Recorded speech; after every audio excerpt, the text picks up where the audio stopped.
Voilà. Alors bonsoir à toutes et à tous et bienvenue à Lumons. Cette soirée, eh bien, nous vous convions à une balade dans le monde des étoiles et votre guide, eh bien, ce sera Meggy Lombard qui est ici derrière moi.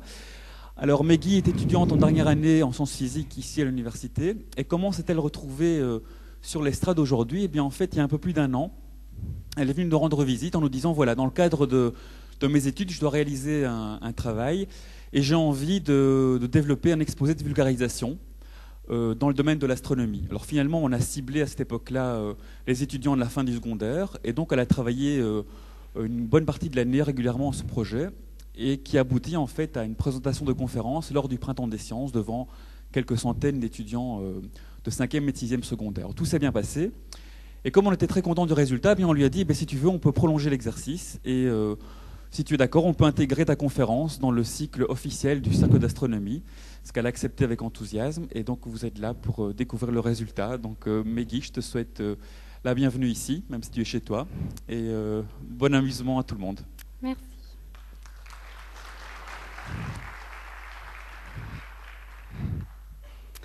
Eh bien, bonjour à tous. Donc, ma conférence s'intitule Odyssée stellaire. Et ensemble, on va partir à la découverte de l'univers des étoiles. Alors, on va commencer par le plan de cet exposé. On va commencer tout d'abord par une petite introduction. Ensuite, on aura un historique qui va un petit peu retracer l'évolution des connaissances que l'on a de l'astronomie. La question, évidemment, qu'il faut aborder, qu'est-ce qu'une étoile ? On ne peut pas, évidemment, faire cette conférence sur les étoiles sans parler de notre Soleil. Puis on va se poser la question de savoir où naissent les étoiles, parler des différents types d'étoiles, de leur évolution au cours de leur vie, et enfin, on va terminer avec les galaxies et les amas. Donc on commence tout de suite sans tarder. Le mot étoile, c'est un mot qui fait partie du vocabulaire commun. Tout le monde l'a déjà employé, et selon nos loisirs, il va nous évoquer différentes choses. Le but de cette conférence ici, ça va être de répondre à la question qu'est-ce qu'une étoile d'un point de vue scientifique? Alors, les étoiles, vous en avez déjà tous vu, hein, c'est assez facile. Il suffit de lever les yeux vers le ciel quand on n'a pas trop de nuages, et on peut voir un ciel parfois absolument formidable. Alors, on ne va pas s'attendre dans nos régions à avoir quelque chose d'aussi beau, hein. On peut avoir beaucoup de pollution lumineuse, mais par contre, dans de bonnes conditions, on peut voir quelque chose qui ressemble à ça. Alors ça, c'est quoi? C'est le ciel d'aujourd'hui que j'ai obtenu grâce à un logiciel informatique. Et les amateurs d'astronomie vont pouvoir reconnaître quelques points. Les étoiles, les hommes les observent depuis toujours. Et pour se repérer dans le ciel, ils ont commencé à regrouper les étoiles pour former des dessins qu'on appelle les constellations. Alors, les constellations, elles sont ici représentées. Vous avez la constellation d'Orion qui est là. On peut voir la constellation des Gémeaux et du Taureau dans le zodiaque. Ici, celle du petit chien. Alors, vous allez me dire, je ne vois pas vraiment un chien, ni des Gémeaux, le Taureau, c'est un peu difficile. C'est vrai qu'il faut quand même avoir une bonne imagination pour comprendre d'où viennent le nom des constellations. Alors, avant d'entrer vraiment dans le vif du sujet, je vais avoir besoin d'introduire quelques notions, et notamment des unités de distance. Dans la vie de tous les jours, qu'est-ce qu'on utilise comme unité de distance? Le mètre, le kilomètre si on veut aller plus loin. Si on veut parler de choses qui sont petites, le centimètre, le millimètre, on peut même aller bien en dessous.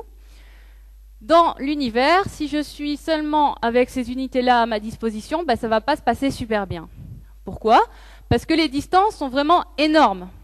Et donc, si je veux parler de la distance entre deux astres, je vais avoir tout intérêt à inventer des unités de grandeur plus importantes que le kilomètre, parce que si je dois écrire ma distance en kilomètres, je n'ai pas fini d'écrire des millions de kilomètres. Donc, ce n'est pas toujours très évident. Donc, pour faciliter les choses, on a inventé des unités plus importantes, et je vais ici en introduire deux. La première, c'est l'unité astronomique. L'unité astronomique, c'est tout simplement la distance entre la Terre et le Soleil, soit environ 150 millions de kilomètres. La Terre est donc à une unité astronomique du Soleil. Et la deuxième, vous en avez sûrement tous entendu parler, l'année-lumière ou la distance parcourue par la lumière dans le vide en une année. Effectivement, la vitesse de la lumière n'est pas infinie. Donc ici, je vais éclairer l'écran. C'est vrai que je ne vais pas voir de différence entre le moment où j'appuie sur le bouton et le moment où je vois mon petit point rouge qui apparaît à l'écran. Seulement, ce n'est pas pour ça que ça a été instantané. Il a fallu un certain temps pour que la lumière parte du laser et arrive jusqu'à l'écran. Mais si je vais éclairer la Lune, par exemple, il va falloir quand même un peu plus d'une seconde à la lumière pour quitter le pointeur laser et arriver jusqu'à la Lune. Donc, on va calculer en kilomètres ce que représente une année-lumière. Pour ça, c'est facile. On multiplie la vitesse de la lumière dans le vide, 300 000 km par seconde, par le nombre de secondes qu'on a en une année. Donc, dans une minute, on a 60 secondes. Dans une heure, 60 minutes. Dans un jour, 24 heures. Et dans un an, 365 jours. Et si on effectue ce petit calcul tout simple, on voit qu'on obtient 9,4 fois 10 exposant 12 km, c'est-à-dire 9000 milliards de kilomètres, donc c'est quand même pas rien. C'est quelque chose qui nous paraît énorme, mais il faut savoir que dans le vide, cette unité-là, au niveau de l'univers, ça reste une unité très petite. C'est pour ça qu'on en a une autre, plus grande, le parsec, mais je ne vais pas l'introduire ici parce que la notion est quand même un peu plus complexe. Donc voilà, l'année-lumière. On en a besoin parce que, comme je l'ai dit, beaucoup de vide dans l'univers, les distances sont très grandes.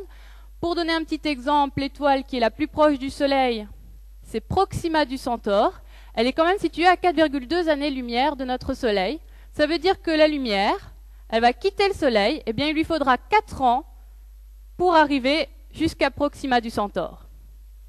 Pour qu'on se rende encore un petit peu mieux compte de ce que ça veut dire, on va faire un petit changement d'échelle. Donc on va dire que les étoiles ont des dimensions de petites gouttelettes d'eau. Si notre Soleil a cette dimension-là, pour aller jusqu'à l'étoile la plus proche, je dois marcher pendant 80 km.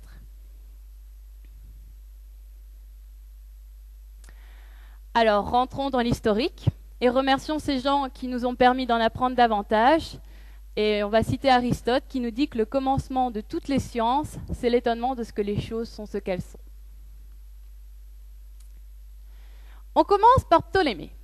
Alors Ptolémée, là, on est au 1er siècle après Jésus-Christ. Et lui, il est adepte de la fameuse théorie du géocentrisme. Le géocentrisme, c'est quoi? C'est tout simplement la Terre qui est mise au centre et les différents astres qui tournent autour de la Terre, donc la Lune, le Soleil, Vénus, Mercure, donc les planètes, mais aussi le Soleil. Tout tourne autour de la Terre selon Ptolémée. On va quand même pas lui jeter la pierre, on sait maintenant que c'est faux, mais c'est quand même quelque chose qui semble évident. C'est vrai que quand on regarde les étoiles la nuit, elles bougent dans le ciel, le Soleil aussi, il bouge, on n'a pas l'impression que c'est nous qui bougeons. Donc cette théorie du géocentrisme, maintenant on sait qu'elle est fausse. Seulement Ptolémée a quand même fait beaucoup de calculs, il s'est fort investi au niveau de l'astronomie. Il a étudié les trajectoires d'astres et il a permis de pouvoir prédire les éclipses par exemple. Donc ne lui jetons pas la pierre. Ensuite vient Nicolas Copernic. Alors là on est bien plus tard. Nicolas Copernic, c'est bien évidemment la révolution héliocentrique. Le Soleil qui est mis au centre, c'est ici une vision d'artiste, donc les échelles ne sont pas respectées. Le Soleil est mis au centre et nous avons toutes les planètes qui tournent autour. Donc on a les planètes rocheuses avec Mercure, Vénus, la Terre, Mars, qui sont séparées des planètes géantes par la ceinture d'astéroïdes qu'on voit ici. Et dans les planètes géantes, on a Jupiter, Saturne, Uranus, Neptune. Et le petit point que vous voyez ici, c'est Pluton, qui n'est plus une planète depuis une décision prise en 2006, mais une planète naine. Donc il faut savoir que notre système solaire, il est bien loin de s'arrêter à Neptune, même à Pluton, il va beaucoup plus loin. Il y a plein d'autres petits corps qui sont en gravitation autour du Soleil à des distances supérieures à l'orbite de Pluton. Et donc, comme on en découvrait de plus en plus, on s'est dit, voilà, si tous ces trucs qu'on trouve, ce sont des nouvelles planètes, on va en avoir vraiment beaucoup. Donc il serait temps quand même de donner une définition rigoureuse au terme planète, pour voir qui est planète, qui n'est pas planète, pour ne pas en avoir des millions. Et donc, c'est pour ça qu'on a introduit le terme de planète naine pour désigner les astres comme Pluton, mais bon, ici, elle est toujours représentée. Pour information, Neptune a un orbite dont le rayon est égal à 30 unités astronomiques. Donc ça, c'est pour Nicolas Copernic. Bien évidemment, on n'a pas tout de suite adhéré aux théories héliocentriques. Et quelqu'un qui a contribué à ce qu'on prenne ça pour une vérité, c'est Galilée. Galilée, c'est le premier qui a observé de façon rigoureuse le ciel avec une lunette astronomique. Qu'est-ce qu'il a découvert? Il a notamment découvert les cratères sur la Lune, mais ce n'est pas ça qui nous intéresse ici. Galilée, quand il a braqué son télescope sur la planète Jupiter, il a découvert qu'il y avait des satellites naturels qui tournaient autour de Jupiter. Alors, il en a découvert 4, qu'on appelle d'ailleurs les satellites galiléens. On sait que Jupiter a plus de 60 satellites, lui il en a découvert 4 gros, et il s'est dit, si Jupiter a des astres qui tournent directement autour d'elle, ça veut dire que la Terre, ce n'est pas le centre de tout. Et ça, c'était bien évidemment un argument en faveur de la théorie de Copernic. Un autre grand nom en astronomie, c'est Johann Kepler. Donc Johann Kepler, lui, ce qu'il a fait, c'est qu'il a vraiment étudié les données des mouvements des planètes autour du Soleil, et à partir de ces données, il en a déduit des lois sur le mouvement des planètes. La première loi qu'il nous dit, c'est que les planètes vont suivre une trajectoire elliptique autour du Soleil et non une trajectoire circulaire. Et le Soleil occupera un des foyers de l'ellipse. Alors, l'ellipse, c'est ici cette forme-ci. Les foyers, ce sont ces deux points-là. Donc, si on dit que le Soleil, c'est ce point-ci, donc on a donc la planète qui va tourner autour du Soleil, sur une ellipse. La deuxième loi de Kepler, ça nous dit que les planètes ne vont pas aller à une vitesse constante sur leur orbite. Elles vont aller beaucoup plus vite quand elles seront proches du Soleil, puis vont avoir une vitesse qui va décroître. Hop, là, ils atteignent, à l'endroit où ils sont le plus éloignés du Soleil, une vitesse qui est très très faible, enfin la plus faible sur leur orbite. Là, ils vont commencer à réaccélérer, et réatteindre leur vitesse maximum quand ils sont le plus proches du Soleil. Alors, ici, vous voyez, ça a l'air d'être constant, c'est juste une représentation pour voir l'ellipse. Effectivement, normalement, les planètes vont plus vite quand elles sont ici que là. C'est pas pour ça que c'est représenté ici sur le petit dessin. Et enfin, la dernière loi de Kepler, elle va relier la période de révolution à la distance du demi-grand axe de l'ellipse.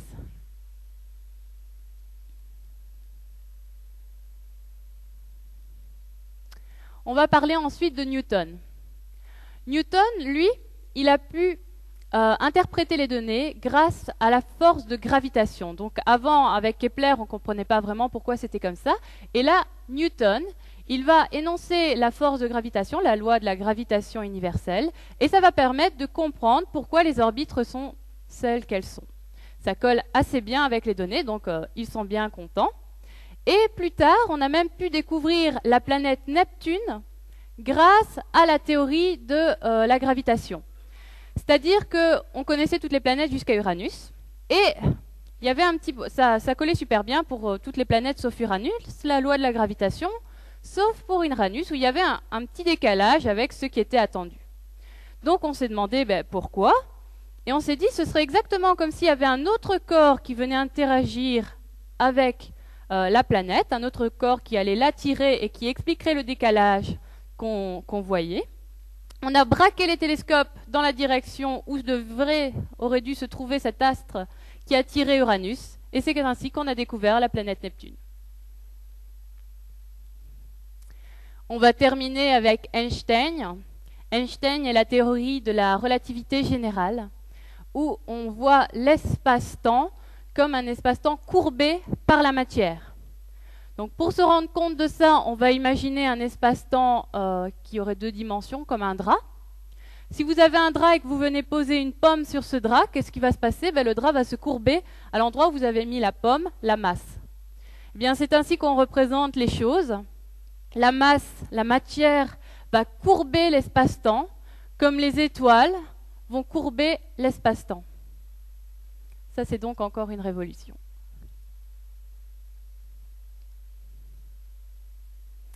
Encore un petit rappel. avant d'aller plus loin, l'atome. Là, je vais aller vite. L'atome, qu'est-ce que c'est?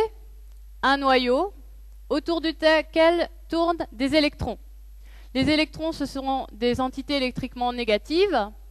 Dans le noyau, on a des protons qui sont des entités électriquement positives et les neutrons qui sont électriquement neutres.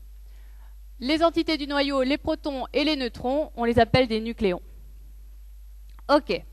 Ben maintenant que vous savez ça, on rentre dans le vif du sujet avec un petit quiz. Je vous montre différentes images et vous essayez de trouver quel est le point commun entre ces différentes images. On y va. Un éclair. Une lampe bizarre. Du feu. Un écran de télé. Une étoile, en l'occurrence c'est le soleil. Et une explosion d'une bombe. Alors, le point commun entre tout ça, qu'est-ce que c'est? Eh bien, c'est l'état de la matière. L'état de la matière, c'est quoi? C'est le plasma. Pourquoi on parle de ça? Eh bien, une étoile, c'est quoi? C'est une boule de plasma, de gaz ionisé. L'état de la matière dans une étoile, c'est du plasma. Alors, l'état de la matière, ben vous connaissez les trois premiers états de la matière. L'état solide, le liquide et le gazeux. Dans l'état solide, on a tous les atomes qui sont attachés les uns aux autres. Dans l'état liquide, les atomes peuvent rouler les uns sur les autres, mais pas vraiment se détacher. Et dans l'état gazeux, les atomes vont être libres entre deux collisions. Et on sait tous que pour passer du solide au liquide au gazeux, à partir du solide, je dois augmenter la température et donc apporter de l'énergie. Je vais passer à l'état liquide. Si j'apporte encore de l'énergie à l'état liquide, je vais passer à l'état gazeux. Mais qu'est-ce qui se passe si j'apporte encore de l'énergie à l'état gazeux? Eh bien, je vais donc ioniser mon gaz et obtenir un plasma. Donc, voyons un petit exemple d'ionisation de l'atome d'hydrogène.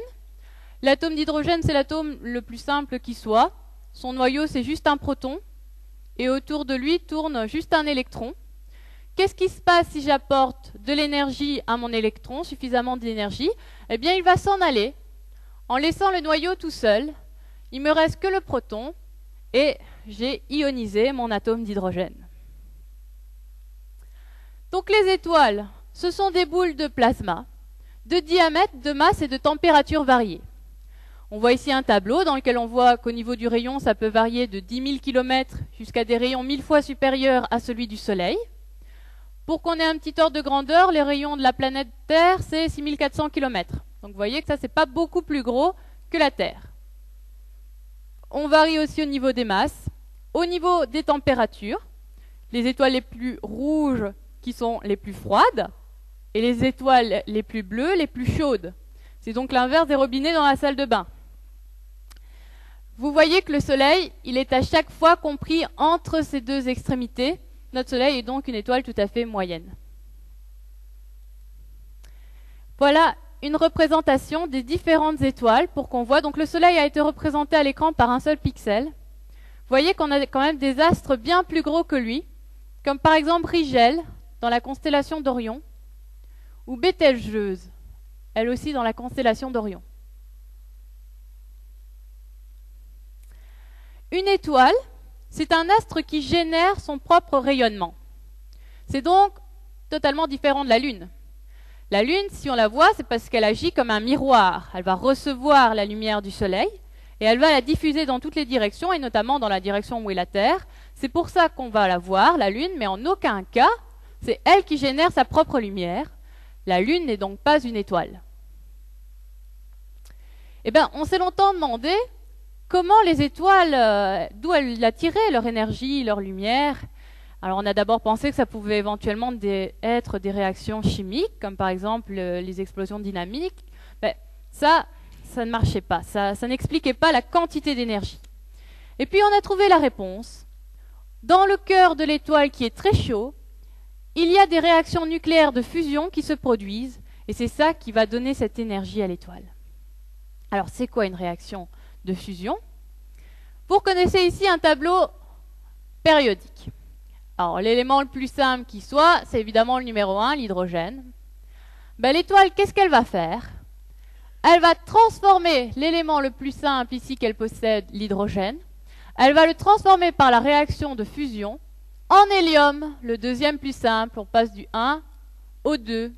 Et au cours de cette réaction-là, elle va pouvoir dégager de l'énergie. Donc, réaction nucléaire de fusion, comment ça se passe? Ben, regardons un petit peu un proton constituant de l'hydrogène. Combien il pèse? Ben, je me rends compte que la masse du proton, c'est 1,6726 10-27 kg. Jusque-là, d'accord. Regardons un neutron, combien il pèse?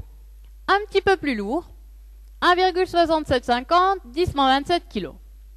Jusque-là, pas de problème. Donc, en toute logique, si je voudrais construire un noyau d'hélium avec des protons et des neutrons, un noyau d'hélium, c'est 2 protons plus 2 neutrons. Sa masse, ça devrait être quoi? 2 fois la masse du proton, plus 2 fois la masse du neutron. Ça, on peut faire le petit calcul rapidement. On obtient une masse de 6,6952 10-27 kg.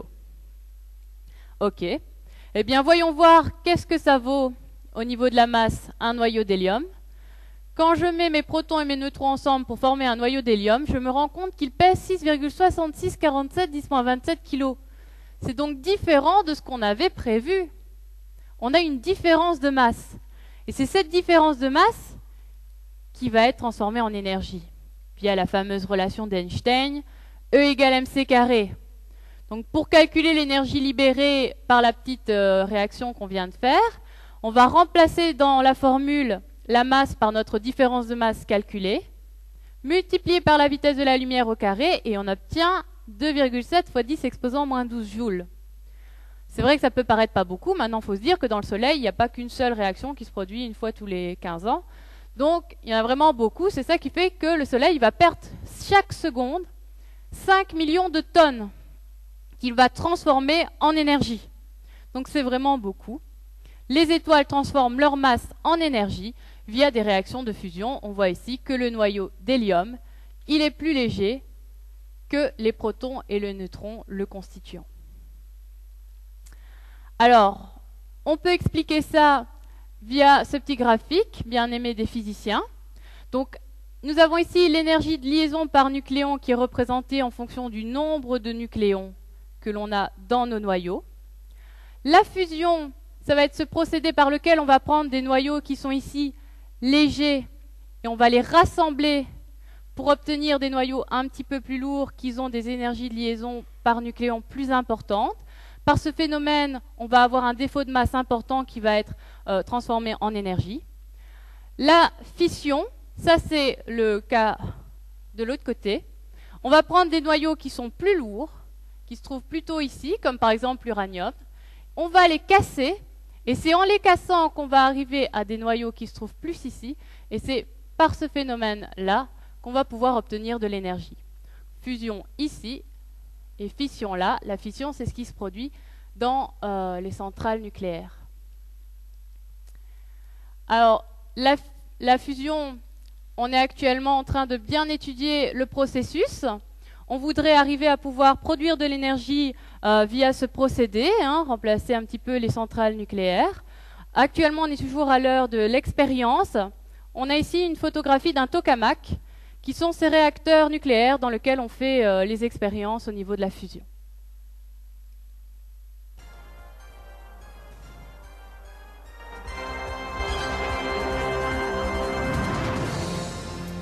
Encore une petite question. Je vous introduis la matière et puis on va voir si vous gagnez des millions. La gravitation, on connaît, c'est une force, une attraction réciproque entre tous les corps massifs qui est inversement proportionnelle au carré de leur distance. On voit ici. Alors, je vous pose la question. Une étoile, un corps sphérique, eh bien, si on considère la gravitation, la partie extérieure de l'étoile ici va être attirée par l'autre partie là de l'étoile. Donc ça va avoir tendance à se rapprocher. Le haut va être attiré par le bas. Aussi tendance à se rapprocher, et pareil de tous les côtés. Alors, comment ça se fait que mon étoile, je la vois toujours et qu'elle se rétrécit pas au niveau du volume. Donc c'est la question posée par Jean-Pierre. Si les étoiles ne se tassent pas sous l'effet de la gravitation, c'est à cause de quoi?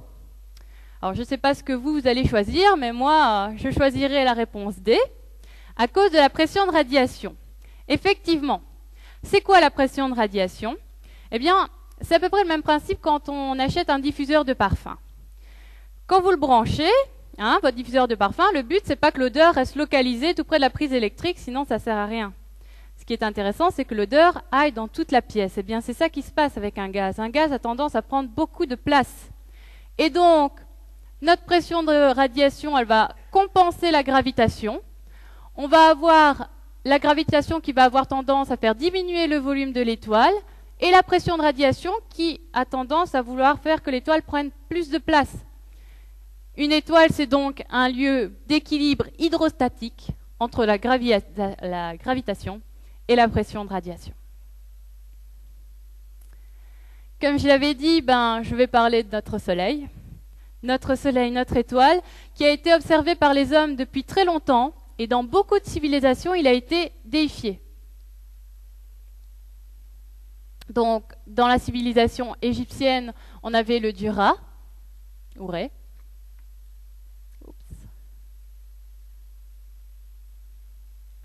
Petit hic. Voilà.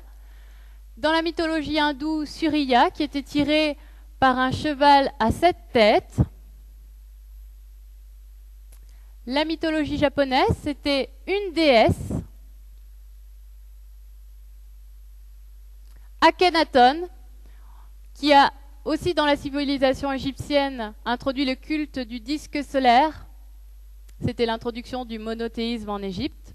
Le dieu Shamash en Mésopotamie. Svarog dans la mythologie slave, qui a séparé l'âme des morts de l'âme des vivants. C'était également un dieu de la métallurgie. Ici, nous avons un dieu aztèque. Alors, ce dieu Huitzilopochtli, ce qui est intéressant, c'est sa mise au monde, sa petite histoire. Donc, en fait, c'est un dieu solaire. Et sa mère, c'était la Terre. Et elle lui a donné naissance, bien après avoir donné naissance à ses frères et sœurs, les étoiles. Et les étoiles étaient un petit peu embêtées par cette naissance tardive. Elles reprochaient ça à leur mère. Et elles ont commencé à comploter pour tuer leur mère. Alors ça n'a pas plu du tout au dieu Soleil, qui a tué tous ses frères et sœurs. Et ça symbolise quoi? Ça symbolise que quand le Soleil est dans le ciel, on ne voit plus les étoiles.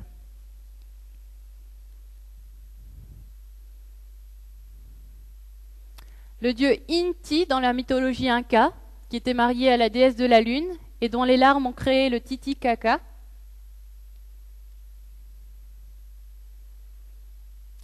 Le dieu maya, Kinishao.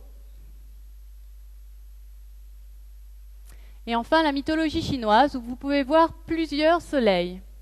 Alors, dans la mythologie chinoise, les soleils se levaient dans les arbres, puis ils allaient se coucher dans d'autres arbres, et il y en avait plusieurs. Et un jour, ils se sont tous levés en même temps. Alors la terre a commencé à chauffer, ça devenait un énorme désert, et les hommes ne pouvaient plus rester comme ça et supporter la chaleur. Alors on a demandé à un archer, le meilleur du pays, d'abattre tous les soleils en trop, pour ne plus en garder qu'un seul, et que la terre puisse se refroidir. Au niveau de l'observation du soleil, on a aussi bien évolué. Depuis Stonehenge en Angleterre, on retrouve également de très anciens observatoires en Égypte et en Amérique centrale. Maintenant, on a carrément des sondes qui partent dans l'espace pour aller observer le Soleil de plus près. C'est le cas de SOHO. Petite carte d'identité de notre Soleil. C'est une étoile tout à fait moyenne. Âgée de 4,6 milliards d'années, elle est à la moitié de sa vie. Au niveau de sa composition, majoritairement composée d'hydrogène, de l'hélium et un tout petit peu d'éléments lourds. Il est situé à 149 millions de kilomètres de la Terre et transforme son hydrogène en hélium pour avoir son énergie. On a ici une coupe du Soleil où on voit le cœur, lieu des réactions nucléaires de fusion, la zone radiative, la zone convective, puis on arrive à la surface du Soleil et à ses atmosphères. Dans ces atmosphères, on a la photosphère, recouverte de la chromosphère, elle-même recouverte de la couronne. La couronne, c'est ce qu'on voit quand on a une éclipse totale. Alors, la différence entre la zone radiative ici et la zone convective ici, c'est la façon dont l'énergie va se transmettre vers la surface. Vous voyez ici qu'il est écrit 1 million d'années, et là 2 mois, qu'est-ce que c'est? Eh bien, c'est le temps que vont mettre les grains d'énergie produits dans le cœur pour passer de là à là, et puis de là à là. Donc en fait, les grains d'énergie, ce sont les photons. Et ce qui se passe, c'est qu'ils ne vont pas pouvoir partir du cœur pour aller directement à la surface en ligne droite, parce que c'est très très dense le Soleil. Et donc, ils vont être cognés par plein de choses qu'ils rencontrent, plein de particules. Ils ne vont pas pouvoir avoir un trajet tout droit. À peu près comme si vous devez traverser une cour de récréation quand c'est la récré. Il y a plein d'élèves partout. On ne peut pas faire un trajet tout droit. On est à chaque fois cogné et c'est un petit peu aléatoire. C'est pareil pour les photons. Par contre, s'il n'y a personne dans la cour de récré, là vous pouvez aller directement tout droit et c'est beaucoup plus direct.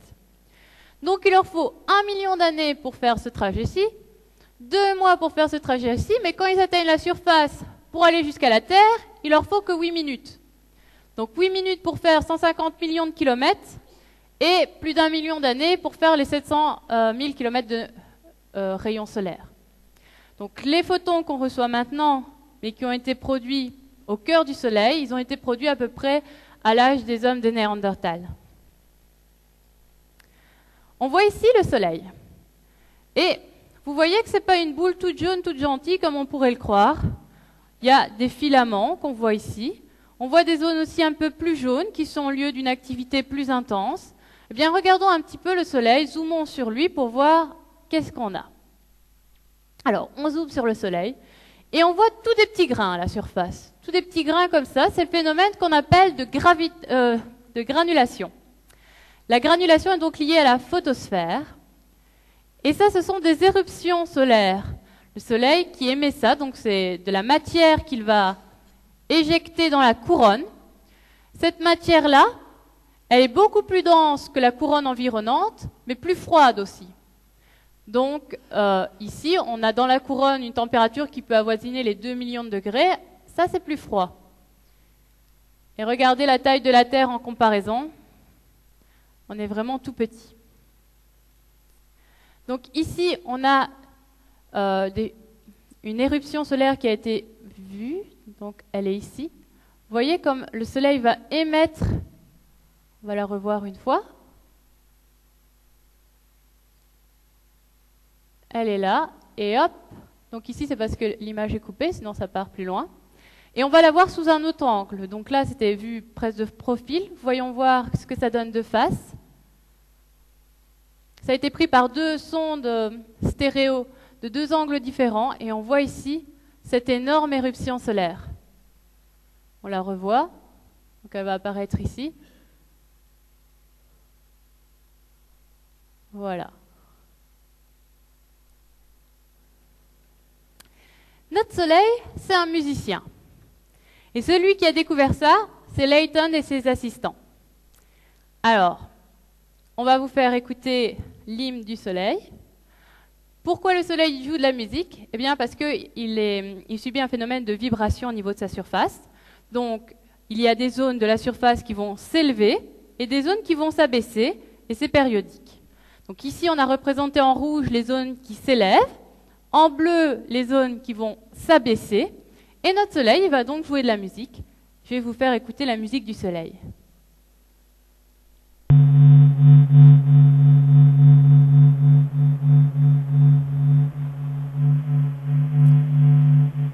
Voilà le son du Soleil. On est d'accord que ça ne va pas être premier au top 50, mais quand même. Alors, pour entendre ça, comment on a fait? On n'a pas simplement tendu l'oreille en direction du Soleil. Vous n'avez jamais entendu ça quand il faisait beau. Comment on a fait? On a utilisé un appareil qui s'appelle le Michelson Doppler Imager. Pour avoir un son, il faut donc qu'on ait ce phénomène de vibration. Donc on a les zones qui vont remonter et des zones qui vont s'abaisser. Pour voir si on arrive à voir ça, mesurer la périodicité, on va pouvoir reproduire le son. sans devoir l'écouter. Mais on n'arrive pas à voir les zones qui se soulèvent et qui s'abaissent. Pourquoi? Parce que l'amplitude, elle est de l'ordre peut-être de 3 mètres. Vous allez me dire 3 mètres, c'est énorme. Comparé aux 700 000 km de rayon du Soleil, ça ne se détecte pas. Donc, on utilise l'effet Doppler. L'effet Doppler, vous connaissez tous. C'est quand on a une voiture qui va passer devant nous, elle fait... Donc on a le son qui devient plus aigu quand la source se rapproche, et puis qui va devenir plus grave quand la source s'éloigne. Eh bien, c'est à peu près ça qui se passe ici dans le Soleil, en fait. Les zones qui vont s'élever vont avoir un rayonnement qui va être décalé, différemment des zones qui s'abaissent, qui ont aussi leur émission qui est décalée. Et ça, grâce au Michelson Doppler Imager, on peut le voir, on peut le mesurer, et c'est ainsi qu'on a pu reconstituer le bruit fait par le Soleil. Bon, on a un petit peu triché quand même, parce que le Soleil n'émet pas dans des ondes audibles pour une oreille humaine, donc on a dû compactifier nos données pour avoir un son qui était audible. Alors maintenant, on va aller à la maternité. On va voir où naissent nos bébés étoiles. Elles naissent dans ce qu'on appelle des nébuleuses interstellaires. Une nébuleuse, c'est quoi? C'est un gigantesque nuage de gaz et de poussière dans lequel la densité est très faible. De 10 à 10 000 atomes par centimètre cube, c'est vraiment peu comparé à ce qu'on a nous dans notre air, dans l'air que l'on respire, où on a 200 milliards d'atomes par centimètre cube. Par contre, si on compare au vide interstellaire, là, on n'a même pas un atome par centimètre cube, on voit que c'est quand même beaucoup plus. Eh bien, ce sont dans ces styles de nuages que vont naître les étoiles. Et la durée du processus, ça va dépendre de la masse de l'étoile qui est créée. Alors, on a ici différentes nébuleuses, la nébuleuse du Pélican, Orion, la nébuleuse de la tête de cheval, on va zoomer. Donc ici, la nébuleuse, c'est le nuage qui est ici opaque devant quelque chose de bien brillant. Vous comprenez pourquoi elle s'appelle comme ça. On a ici la forme. Et ici, on a une petite vidéo sur la nébuleuse de l'Aigle. Et chacun de ces pics qu'on voit ici, c'est un endroit où est en train de naître un bébé soleil. Quelque chose qui est récurrent dans toutes les catégories de la science, c'est que quand on découvre quelque chose, on a envie de le classer, de le répertorier, et donc on a voulu évidemment classer les étoiles. Alors ici, on a la constellation d'Orion. Orion, c'est un chasseur grec, vous voyez ici, donc on a les épaules, la tête et les pieds, avec la ceinture ici. Donc, épaules, tête, ceinture et les pieds. Quand vous regardez ça, quels sont les critères que vous allez choisir pour classer les étoiles? La couleur. Effectivement, c'est quelque chose qui choque assez fort, c'est qu'ici, on voit que c'est beaucoup plus rouge que celle-ci. Celle-ci, elle s'appelle Bételgeuse, et celle-ci, elle s'appelle Rigel. Donc, toutes les étoiles n'ont pas la même couleur.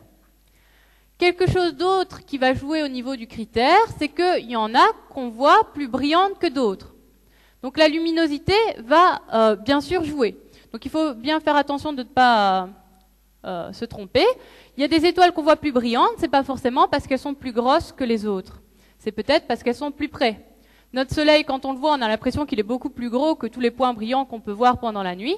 Hein, on a vu tout à l'heure sur la photo comparative que Bételgeuse et Rigel, Bételgeuse et Rigel, étaient beaucoup plus grosses que le Soleil. Donc on a toute une série de critères qui vont nous permettre de classer les étoiles. Leur luminosité, leur diamètre, leur couleur, leur masse, leur spectre, ça j'y reviendrai tout à l'heure. Et si on se base sur tous ces critères, on arrive à répertorier les étoiles dans cette catégorie, O, B, A, F, G, K, M.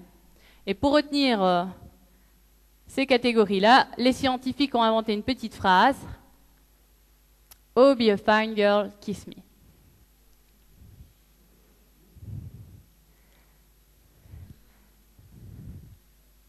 Alors, un spectre en physique, c'est pas tout à fait comme un fantôme, quoique.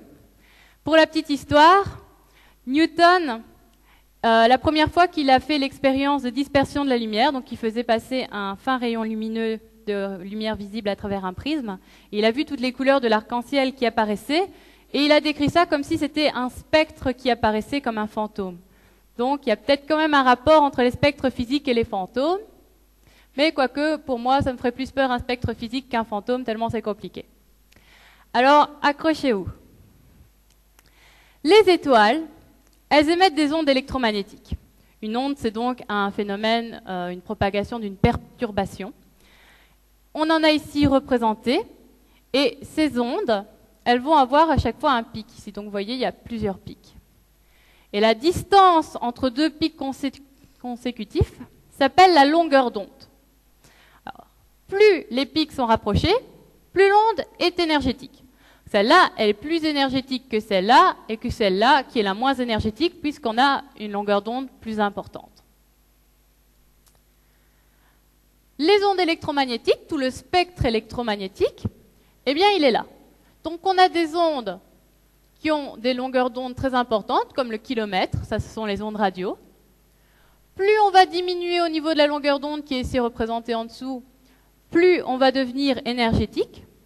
Donc, on a les ondes radio ici, les moins énergétiques, puis on a les infrarouges, les visibles, toutes les couleurs que l'on peut voir, puis on a les ultraviolets qui servent à faire bronzer, les rayons X, fort utilisés dans le médical, et les rayons gamma, les plus énergétiques.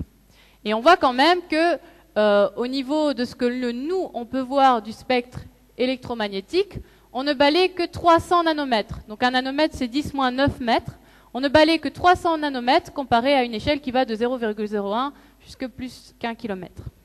Donc ce qu'on peut voir, c'est vraiment tout petit dans le spectre électromagnétique. Dans les étoiles, on a évidemment des atomes. Donc ici, on a un atome avec le noyau et les petits électrons qui tournent autour. Ce qui se passe, c'est que cet électron-là, il pourrait très bien recevoir un grain d'énergie, recevoir un photon. Et donc, s'il reçoit un photon, il va avoir tendance à reculer sur son orbite, prendre une orbite un peu plus éloignée que le noyau. Mais il n'aime pas rester là. Il voudrait bien retourner où il était au départ. Donc, il va retourner où il est au départ, et en faisant ça, il va émettre un petit peu d'énergie qu'il avait en trop.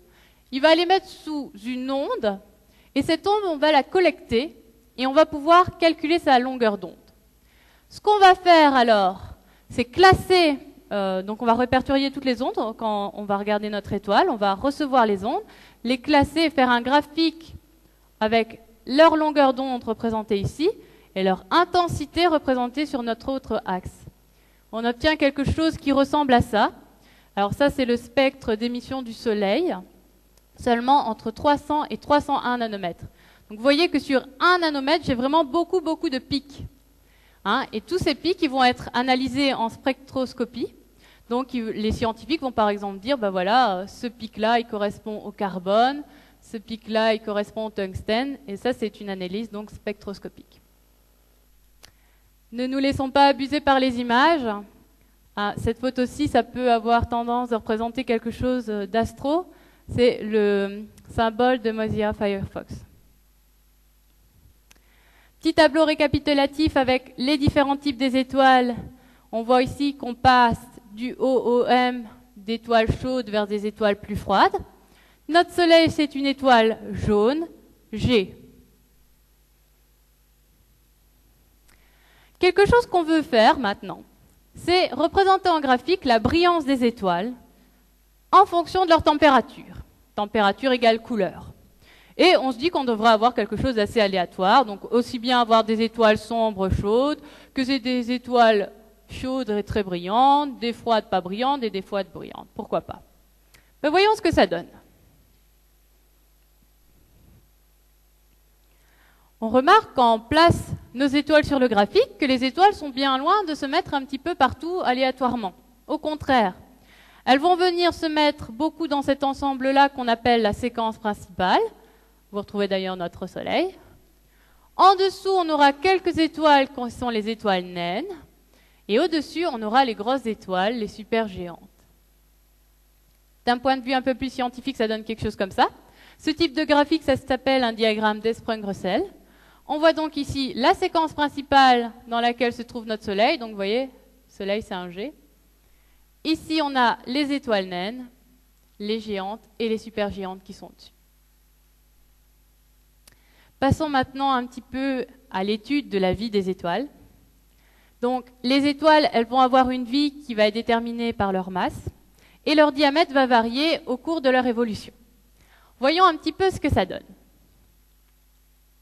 Au début, on a la phase naine, la naissance de notre étoile. Deux possibilités. Soit on crée une étoile qui n'est pas assez massive, et donc c'est ce qu'on appelle une naine brune. Ce sera une étoile qui ne sera pas suffisamment massive que pour pouvoir commencer des réactions thermonucléaires de fusion. C'est donc une étoile ratée. Si on est assez massif, on pourra rentrer dans la séquence principale. La séquence principale, période de la vie de l'étoile pendant laquelle elle va transformer son hydrogène en hélium. Et là, les étoiles les moins massives, qui sont quand même assez massives pour avoir des réactions de fusion, ce sont les étoiles naines rouges, comme Proxima du Centaure. Ces étoiles, comment elles évoluent? On ne sait pas. Pourquoi? Parce que dans le monde des étoiles, ce sont les étoiles qui sont les plus massives qui vont mourir le plus vite. Comme celles-là, ce sont des étoiles qui sont le moins massives, eh bien, elles vont vivre très longtemps et on n'a pas encore eu un âge de l'univers suffisamment important que pour avoir vu mourir des étoiles rouges, naines rouges. Donc, voilà. Et l'âge de notre univers, c'est 14 milliards d'années. Les étoiles qui, à la base, sont un peu plus massives, ce seront des naines jaunes, comme notre Soleil. Et comment notre Soleil, il va mourir?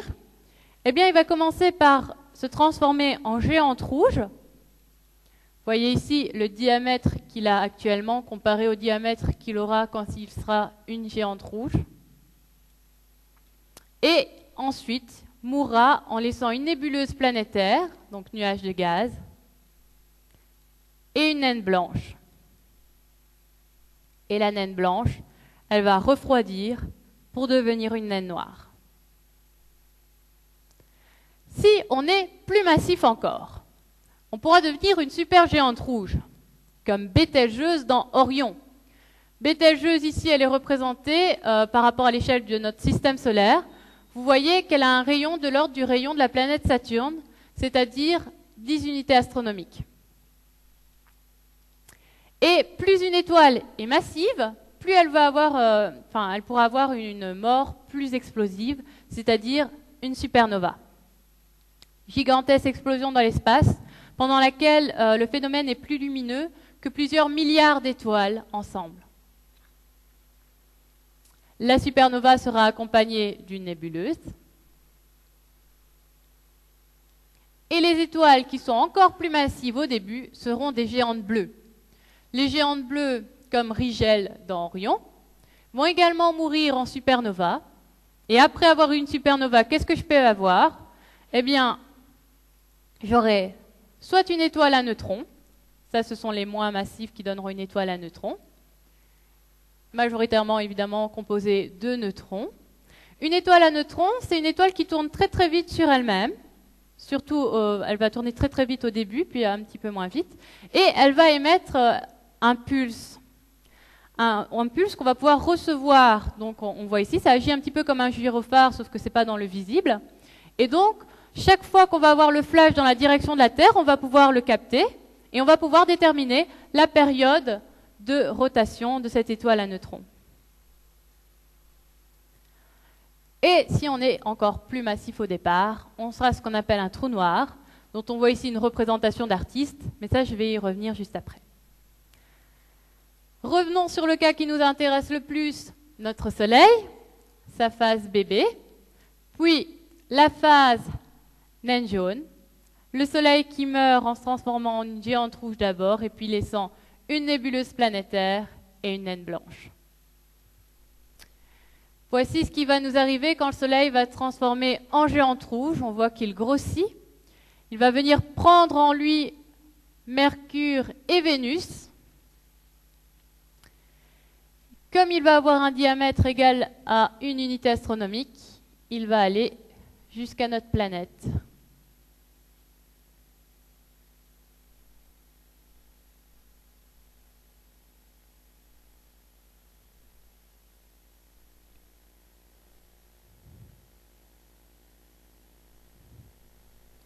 Et voilà ce qui nous attend pour dans 4,5 milliards d'années.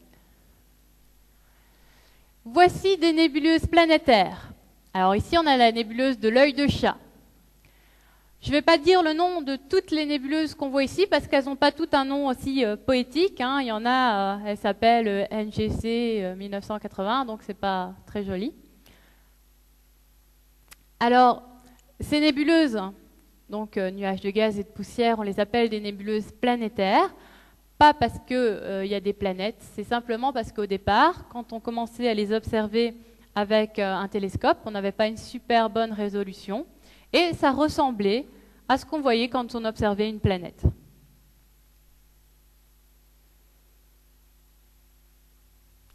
Alors, dans beaucoup de nébuleuses planétaires, on verra cet aspect symétrique en forme de sablier. Ici, on peut bien le voir. Ici aussi.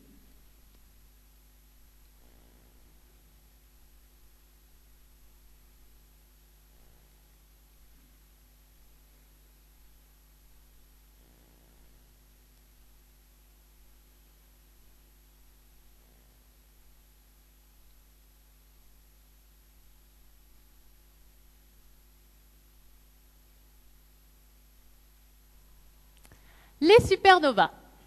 Donc ça marque la fin de la vie des étoiles très massives. Ce sont des explosions pendant lesquelles des éléments plus lourds que le fer vont être créés. Alors, vu de la Terre, il y en a plus ou moins une qu'on détecte tous les 500 ans, qu'on voit tous les 500 ans, donc c'est pas tous les jours quand même. Et il y en a une qu'on a observée en 1054. Particulièrement, ce sont les Chinois qui l'ont bien observée. Et en plein jour, on a pu voir un astre lumineux pendant quelques jours. Alors, si on regarde maintenant à l'endroit où ça a eu lieu dans le ciel, qu'est-ce qu'on voit? On va voir la nébuleuse qui reste, qui est la nébuleuse du Crabe. Plus récemment, il y en a une qui a explosé en 1987. On a pu la voir à l'œil nu dans l'hémisphère sud. Les fameux trous noirs. Alors, les trous noirs, ce sont des astres d'une densité extrême, très très dense. Donc la densité, c'est quoi? Pour deux objets qui ont le même volume, le plus dense, ce sera celui qui sera le plus lourd. Pourquoi on les appelle trous noirs, pas trous rouges? Noirs parce qu'ils attirent tout, même la lumière. Même la lumière ne peut pas s'en échapper. Je m'explique. Donc en fait, ici, on est sur la Terre, on est attiré par la Terre, on le sait. Si j'ai un objet ici, que je le lance, il va retomber.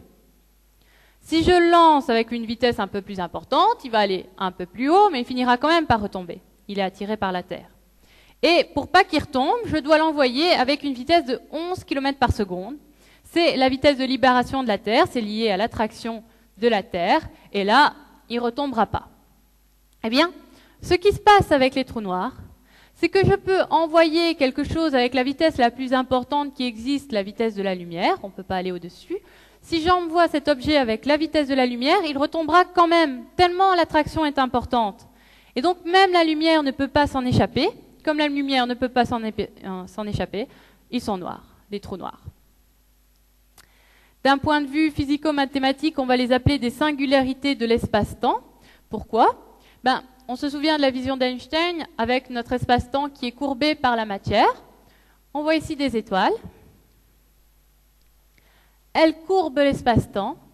Et ici, on a un trou noir qui forme presque un trou. Alors, voyons ce qui se passe. Si une étoile a la mauvaise idée d'aller s'aventurer un petit peu trop près d'un trou noir. Donc, évidemment, ce sont des vidéos qui ne sont pas réelles, des images de synthèse. Voici notre trou noir et voici notre étoile. Alors, qu'est-ce qui se passe? Et non, elle est attirée. Le trou noir va attirer l'étoile et aspirer sa matière.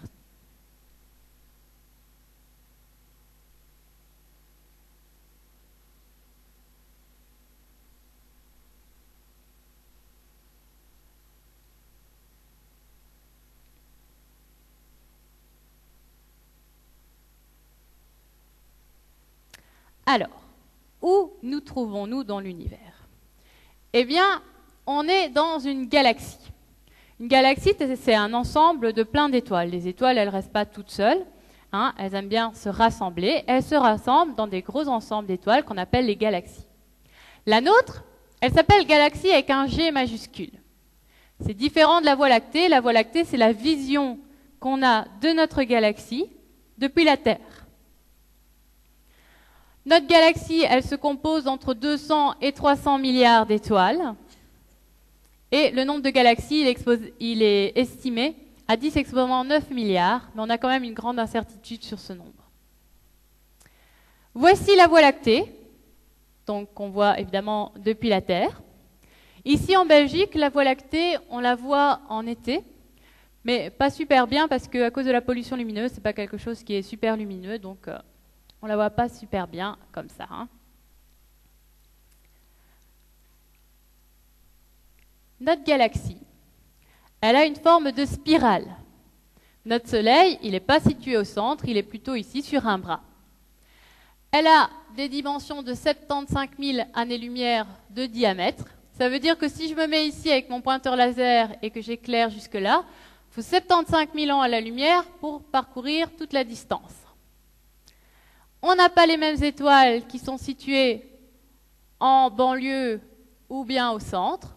Au centre, ce sont des étoiles qui sont plus vieilles, et en banlieue, ce sont plus des étoiles jeunes. Alors ici, il faut bien se dire que ce n'est pas notre galaxie qu'on voit. Hein, pour la voir comme ça, il faudrait savoir en sortir, et ça, on ne sait pas faire pour le moment. Alors, la galaxie, elle tourne. Et les étoiles dans la galaxie, elles tournent. Elles ne tournent pas toutes à la même vitesse. On a un phénomène de rotation différentielle. Les étoiles plus proches du centre vont tourner plus vite que les étoiles qui sont plus en périphérie. Pour se rendre compte de ça, on va faire une petite expérience. Donc la supergalaxie Lavette. On va voir apparaître sa forme en spirale et regardez bien la rotation différentielle. Je tourne ici au centre et je vois apparaître la forme de spirale. Les étoiles qui sont plus proches de mes doigts vont aller plus vite que les bords. Je refais juste une fois. Voilà. Hop. Et on voit apparaître la spirale.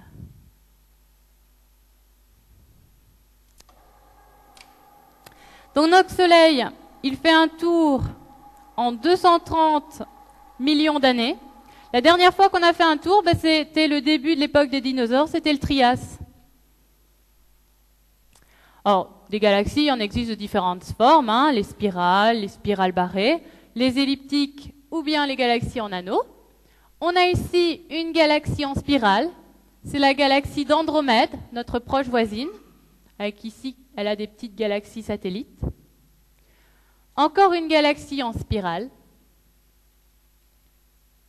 une autre galaxie spirale,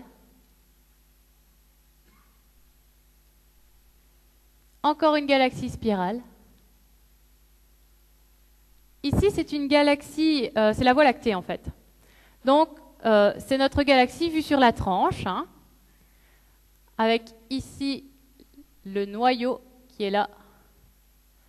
Hein, on voit que c'est plus volumineux ici, c'est le noyau de la galaxie. Spirale barrée, on voit ici la barre, spirale mais barrée. Une galaxie elliptique, une autre, en anneau,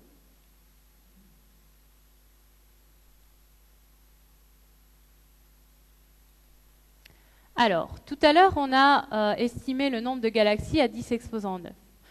Alors, beaucoup, pas beaucoup, regardons un petit peu l'expérience qu'on a menée. On a regardé dans une petite région du ciel, située un petit peu au-dessus de la Grande Ourse, ici.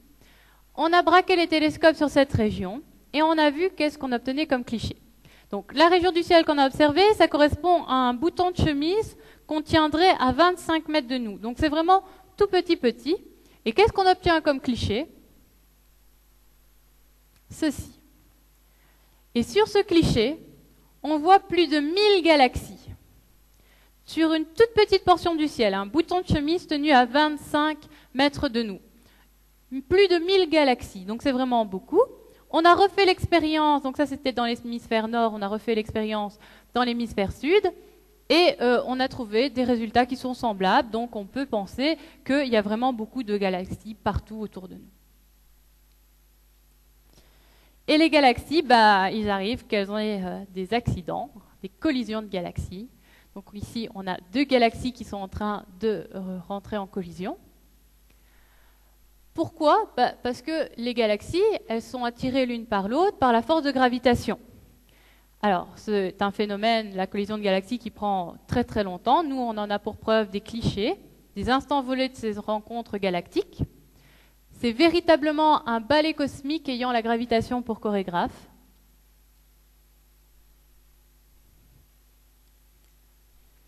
Une rencontre galactique, notre galaxie à nous, elle va en subir une. Donc elle va rentrer en collision avec sa proche voisine Andromède. Les deux galaxies, qui sont des galaxies bien massives, vont rentrer en collision, et ce, avant la fin de la vie de notre Soleil. Alors, ça ne veut pas dire que toutes les étoiles de notre galaxie et de la galaxie d'Andromède vont rentrer en collision les unes avec les autres, parce qu'il y a beaucoup de vide entre les astres. Donc si je représente mes deux mains qui sont deux galaxies, mes doigts c'est les étoiles, je vais les faire collisionner, tous mes doigts ne se touchent pas. Voyons un petit peu ce que ça va donner. Donc on a ici une simulation de la rencontre avec Andromède qui arrive, une simulation vue de la Terre. Et voilà la collision. Et les deux galaxies qui sont des grosses galaxies spirales formeront après collision une énorme galaxie elliptique.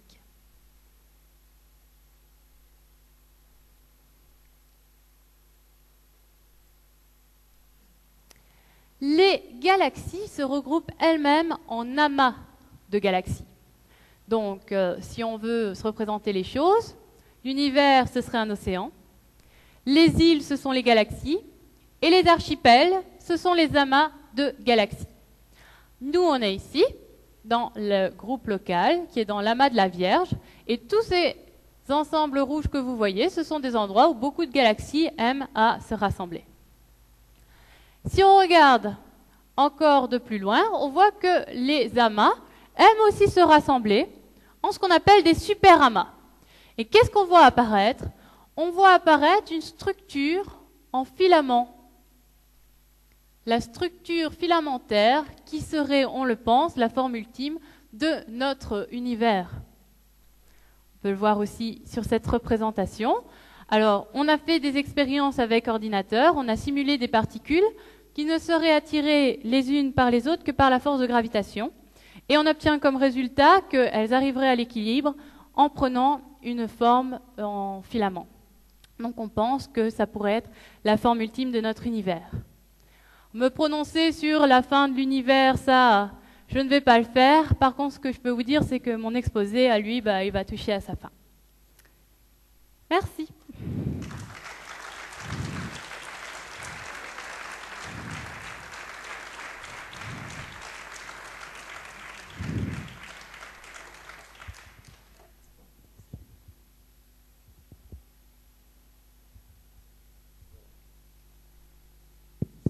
On revient sur Terre. Alors, comme avec les autres conférenciers, on ne va pas échapper à la séance de questions. Donc, si certains parmi vous ont une petite question à poser à Meggy, je pense qu'elle se fera un plaisir d'essayer d'y répondre. Quelqu'un de sa classe peut-être qui veut l'embêter? Je vois les sourires sadiques derrière. Voilà, je vous avais dit qu'elle avait bien travaillé, je crois. Donc, en tout cas, toutes mes félicitations. Bravo. Voilà, personne? Ok, un grand merci, Meggy.